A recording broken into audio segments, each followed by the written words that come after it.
All right. Okay, so hello everybody. Welcome to another conversation with Avinel Kantagali. So today my guest is the founder of Mesovest, a commerce solution company operating in the Nigerian's energy sector. But I'm going to leave my guest to introduce himself properly because, like I always say, I think nobody tells your story better than you do. So over to you, Mr. Tosin. Thank you very much. I'm excited to be part of this program, this interview program. My name is Tosin Thompson. I'm one of the founders of Mesovest. Mesovest is a commerce solutions company, primarily dealing in the energy sector in Nigeria. And it's a pleasure meeting you. It's a pleasure to have you here.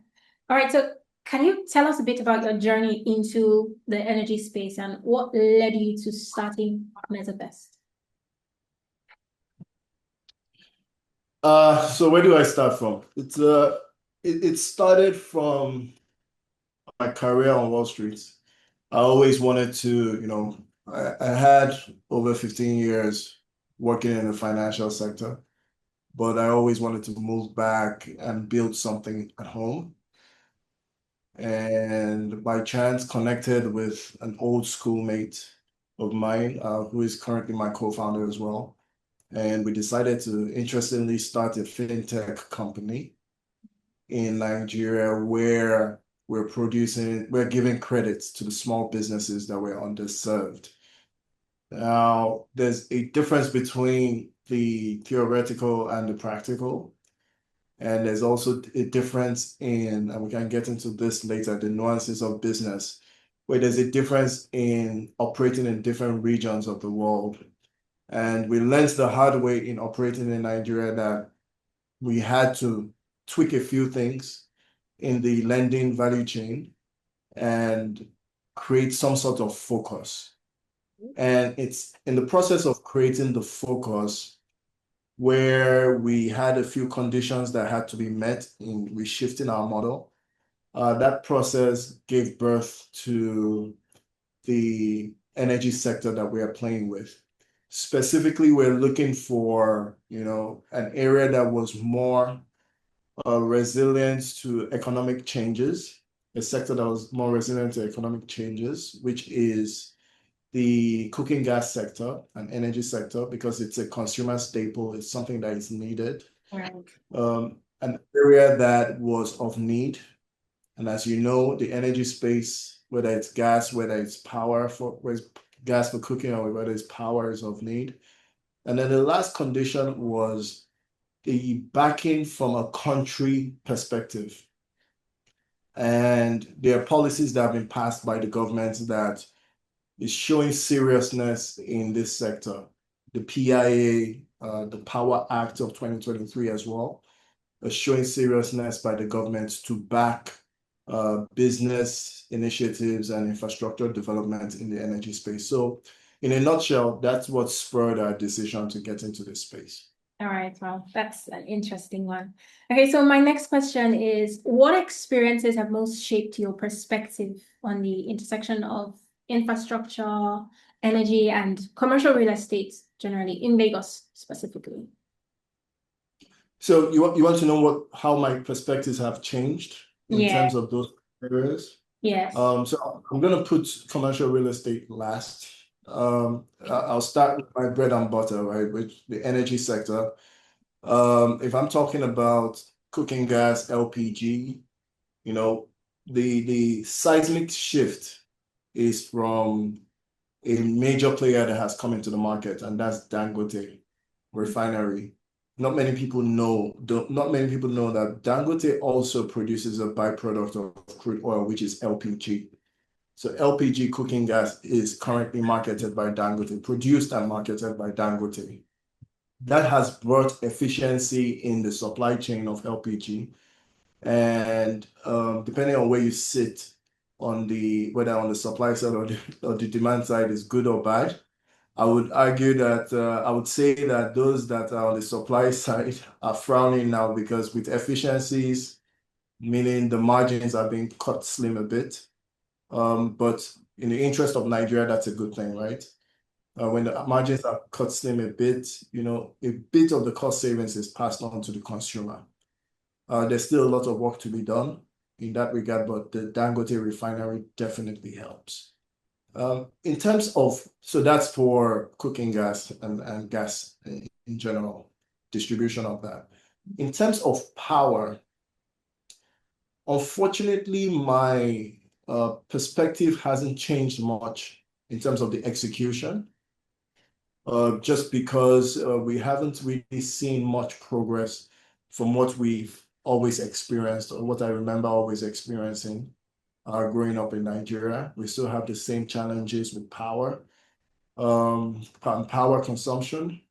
There's been some policy changes to, bring in more, to make it an incentive for suppliers of power to come in by raising tariffs. And that's how you hear the band A, B, and C. But unfortunately, that hasn't been a solution to it. In terms of execution, that hasn't changed much. But in terms of policy, I am very hopeful with the Power Act that was passed in 2023, pretty much giving states a license to also supply power, and IPPs also to supply power.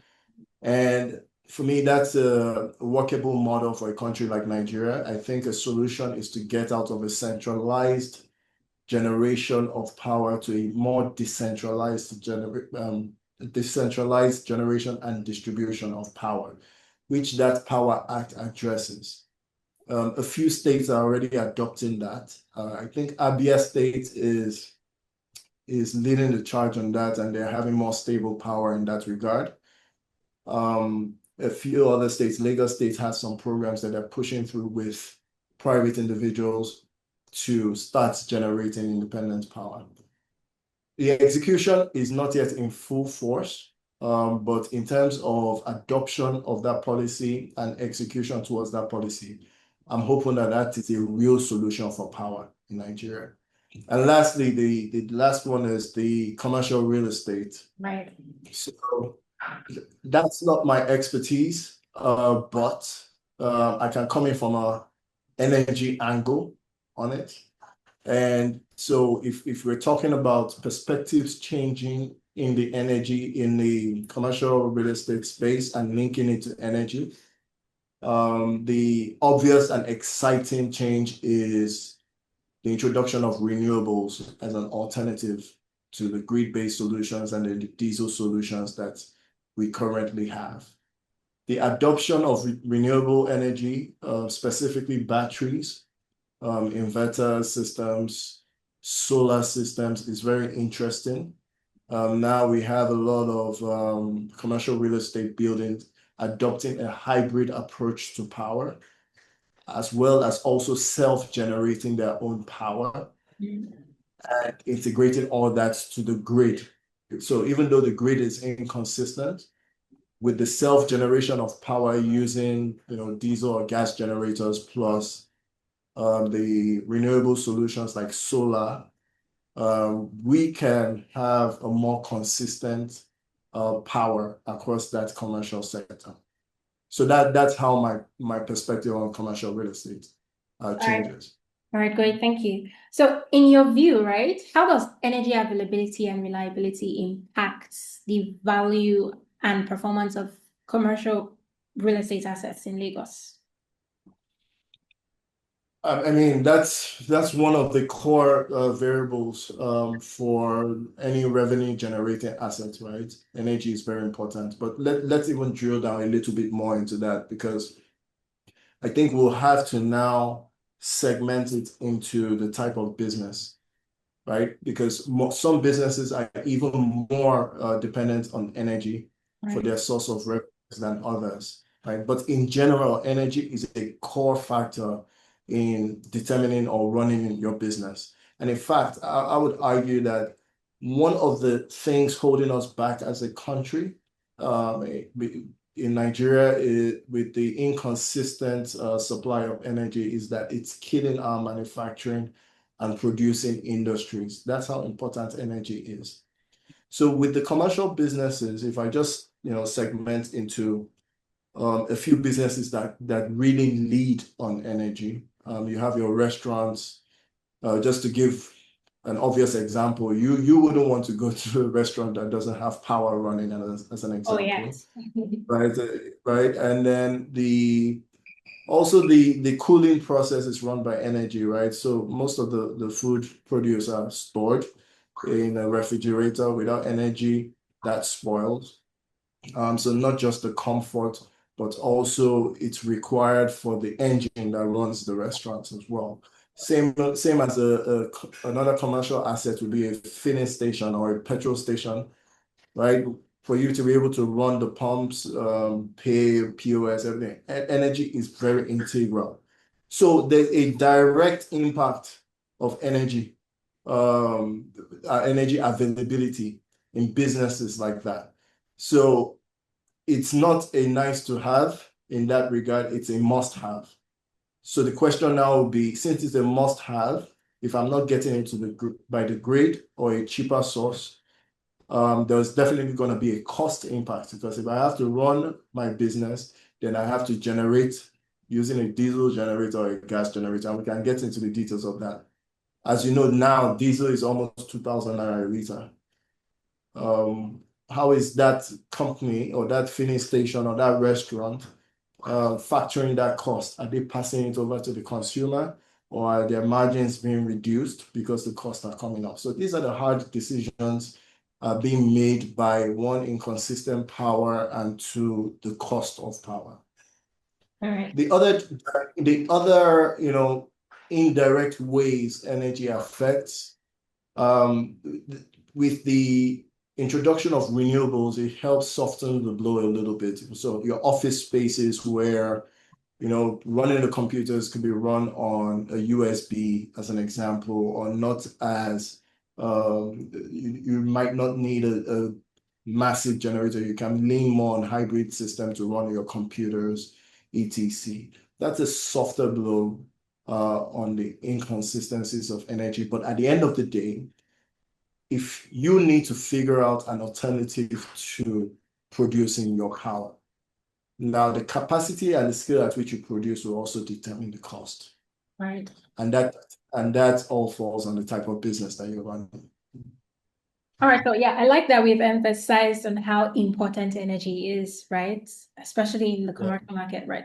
So I want to know what the biggest energy related challenges these commercial property owners face, like property owners and investors in, let's use Lagos today. What are those challenges that they face? Consistency, like I said earlier on, right? Consistency is you can't even negotiate that if you're a commercial business dependent on energy, right? So that goes without saying. So I would say the biggest challenge now would be the cost, because with or without the grid giving you electricity, you have to factor in where you have to get it to run your business. And if you have to make that decision, then you're looking at, like I just gave that example, you're looking at a diesel generator, which is one of the key sources of energy. And you have to be buying diesel if it's now at almost 2,000 naira a liter. Those costs are astronomical, right? That's just going to be the biggest challenge until there's cheaper alternatives. So this is where I'll plug in Mesovest and the solutions that we have. Like I said, we're in the gas space, we're in gas distribution, but we're also in distributing power as well, and using gas as a solution. And also in some instances, we have a hybrid approach to distributing power using gas and battery solutions. So with the biggest challenge being cost, especially a commercial building producing their own power and looking at diesel, you could look at Mesovest as a solutions provider towards that, where we bring in the infrastructure, which is going to be a gas generator, to plug into your business at no upfront cost to you, but it's going to be a monthly tariff towards duration X number of years. So we bring in the infrastructure for you to power, and it's going to be a gas generator. We also bring in our batteries as a hybrid model, and we produce the power for you. So that's one way to soften the blow on the high cost of generating your power using diesel, because the cost of gas is a lot cheaper than that of diesel. And then when you add a hybrid solution using gas and batteries, it's a little less. But again, the grid is the cheapest, and everyone wants to go to grid. That's not consistent. So you have other alternatives that we can push to. All right. So we have different asset classes, right? Like restaurants, fueling stations, and even office buildings, just like you mentioned in the previous conversation. So how would you say that they, experience or manage energy, their energy needs? How do they handle that differently?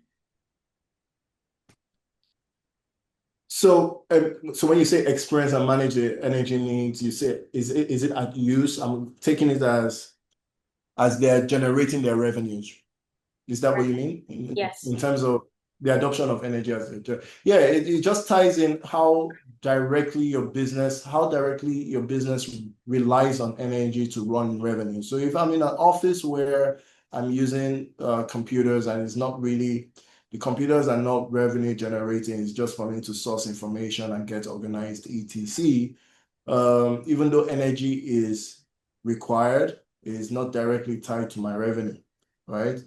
I can use alternatives to have energy running in a couple of hours and I can still get some work done. But unfortunately, if you're in a filling station where you need energy to run your pumps, and this directly impacts the throughput, as an example. Just think of it, you're driving a car, you go into a filling station, they say that there's no electricity to run the pumps. You're not going to waste 2 minutes. You just drive over to the next filling station. So what I'm trying to say is there's availability of competition. As a business, I don't have the luxury of not having just-in-time energy to run my operations.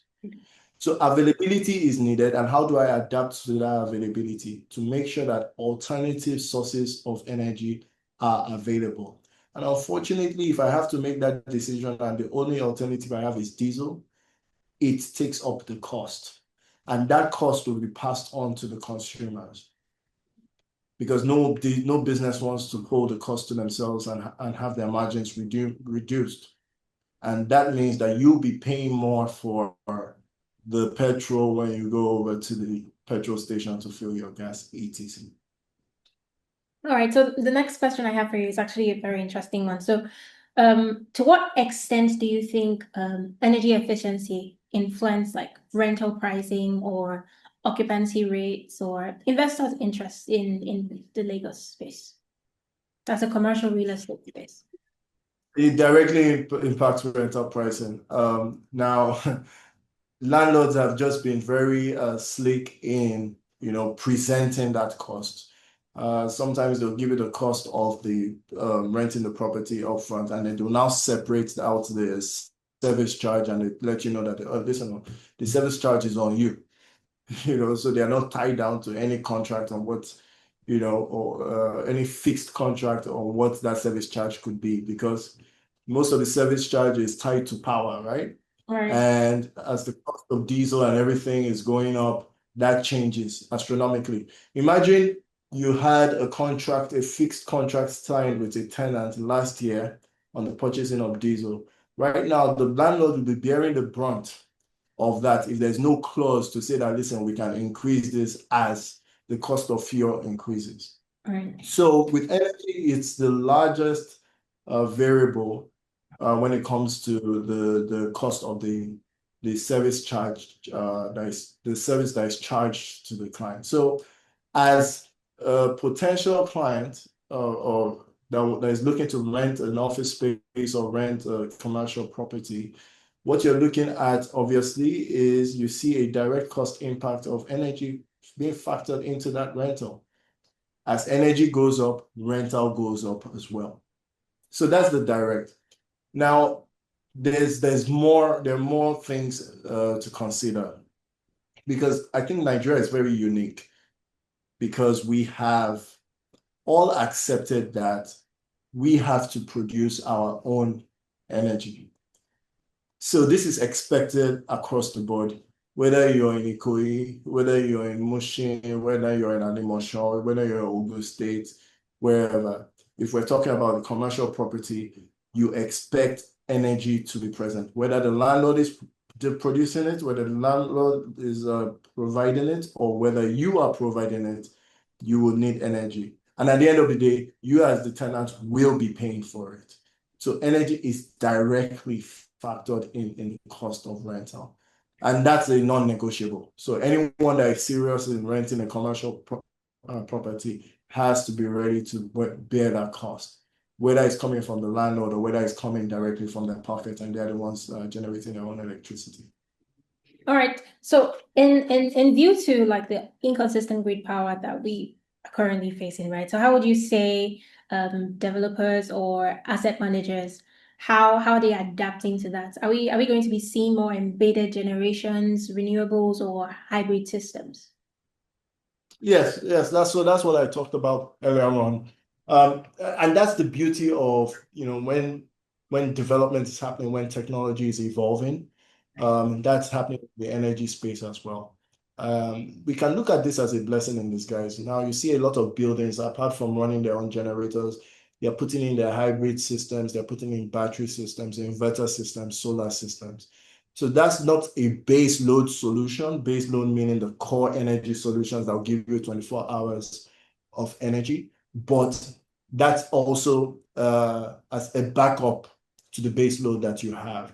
Right. Now, even beyond that hybrid solution, and this is where, even though I'm not an architect, this is what will just excite my creative thinking. I'm sure architects and building developers, like you mentioned, can come up with architectural solutions to conserving energy, right? Maybe solutions where, the building could be cooler because of the way it's been designed. I'll leave it to architects to go into the detail and the developers to go into the details on how that could be achieved. But a combination of infrastructure inputs that are embedded and design inputs will be a real lasting solutions to make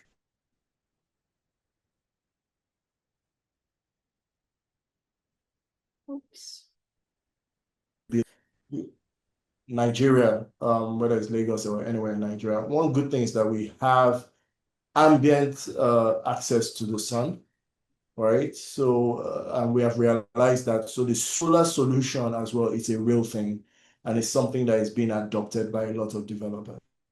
Right. Okay. So we have good alternatives where we can generate our own electricity.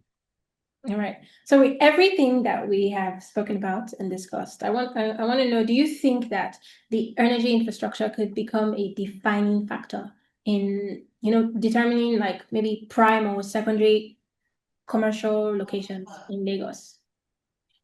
Yes, I do. It will be a defining factor. It's already a defining factor, meaning energy is needed. Now, let me change that. Not the question, but I just want to put a spin on the answer to that question a little bit. Right. I look at it like we cannot separate the need for energy in commercial real estate. That's already, it's a non-negotiable. So whether you're, as I said earlier on, whether you're in Ikoyi, whether you're in Animosho, Mushin, as a commercial business, a lot of especially in a business where my revenue is tied to energy, it's a non-negotiable. You must have energy. The question is, am I getting it from the grid? Is the landlord generating the energy and passing on the cost to me as a service charge, or am I generating it myself? It has to be one of those three things, and that's a non-negotiable. But now to your question of, and correct me if I'm getting this correct, your question correct, where is it a defining factor for me to pick a location? Right. Is that what you're asking? Or exactly. when I am moving to, would it be energy? I would say, and this is a little bit of a spin, because energy is a non-negotiable, that is there regardless, that has to be there regardless of where you are. Right. So now you now look at other variables for you to pick a location, right? Access, what's the road network in that area? What's the prestige of that area where you'll be paying a premium or not? What's the population density depending on your business, access to customers in that area? Those other things are what you, in my opinion, you would consider to pick or choose where you're going to move in. But energy is so important that that's not what you even consider. You must have power regardless of where you are. But now to pick and choose where you want to go, then you now look at those other infrastructural development questions that need to be asked, the access to customers, the access to clientele, ease of getting into your business in terms of the location, etc. All right, so I actually want to know in like the energy with regards to energy use, what role do you think the government policies or regulations currently play in shaping that energy use within commercial real estates? Yeah, so the Energy or the Power Act that was passed in 2023 is a key introduction, or is a potential seismic shift to the distribution of energy in Nigeria, meaning we're taking it out from a centralized approach to a decentralized approach, where states now can generate their own power. You come into IPPs, contracts with private individuals to generate power. That policy has been passed, so government has played that role. Now it's all about execution of that, and you have some companies and some states that have started executing. Now, the other thing that we could focus on is infrastructure development around the feedstock for that energy. Gas, as an example, I know the government has been pushing forward a lot of incentives to invest in gas infrastructure projects. And what this would do is the alternative to diesel, which is gas, natural gas, and LPG, will be readily available. And once there's enough and ample supply, this will reduce the cost of that feedstock. Also, there has been, I think this was passed in 2025, last year, where the government wanted to discourage the importation of solar panels and encourage building solar panels locally. And this shows that, yes, the government is thinking about these alternative solutions to generating power. In fact, the villa at Aso Rock I hear is running on solar right now, right? So the government is encouraging the adoption on alternatives, pushing renewables in line with our march towards a better climate by reducing fossil-based approach as we transition away from fossil into renewables. So government plays a very important role. With policy, they lead the initiative, but then execution is also very important, and that's what we need to see. All right, so now that we have emphasized that there is like an attention shift towards sustainability, what do things like carbon emission and ESG consideration mean for the future of commercial real estate sector in Lagos? Yeah, like I said, the alternatives are very good. Carbon emission programs, the ESG initiative tied with corporate social responsibility is a way to channel funds towards those projects, right?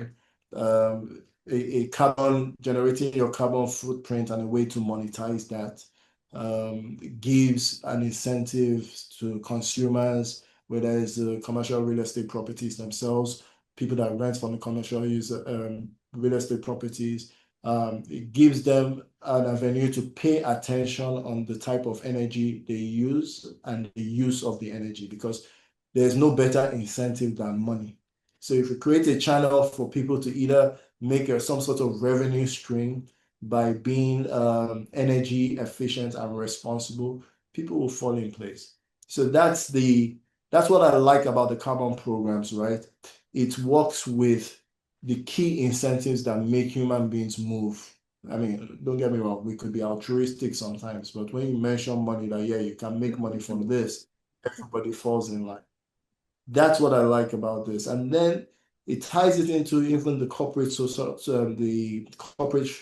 responsibilities as well from a global approach, right? So you can have companies in the US or UK, Middle East, and in Africa, putting monies aside towards a friendly climate initiative in rural Nigeria or in a major city in Lagos or South Africa or anywhere.